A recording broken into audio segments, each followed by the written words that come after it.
Chicago is a black woman that forgot her roots.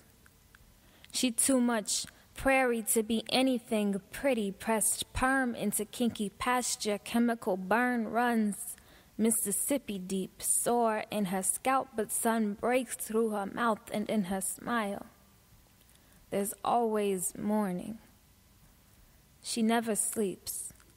Stirs from disturbances in her dreams, iron horses galloping down her ribs, those metal bones creak to an exhausted stop upon the knots of an industrialized spine. Crawl like ants into the hills of her kneecaps. Wet whispers drip down the nape of her neck, her headdress adorned with beads of sweat. Europe done crept into her jaw again. She don't talk much. The wind howls in Algonquin. Thickened with smoke, she smells like burnt skin, sounds like a city scorching to its knees, sirens wailing, someone's always running, frantic feet pounding against a concrete womb, a constant kicking in her stomach, never giving birth. No one makes it out alive or whole. Chicago is a battered wife baptizing her baby's skulls beneath a great lake, cleansing more of her sins than theirs. La Llorona is in the Midwest now. Canals were gashed into her wrist, her veins hued the murky blues of Michigan water. Namesake rivers.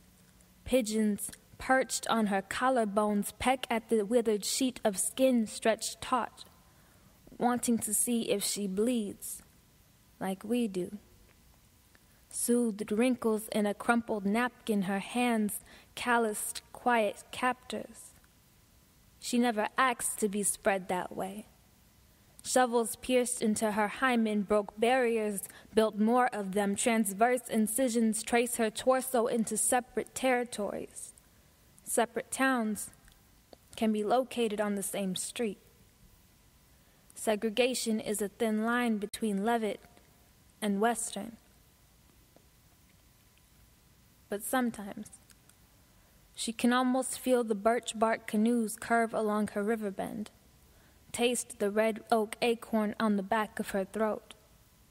Here, Chicago, she never sleeps, but looks like she's been beauty resting. Pothole dimples that sink tires, ankles of men that stepped too close. She loves like her lungs are soft and giving out.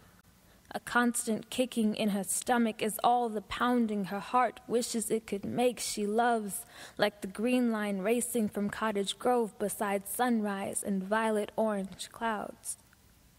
Like a subway emerging from a black tunnel into daylight, sore in her scalp, but sun breaks through her mouth, and in her smile, there's always morning.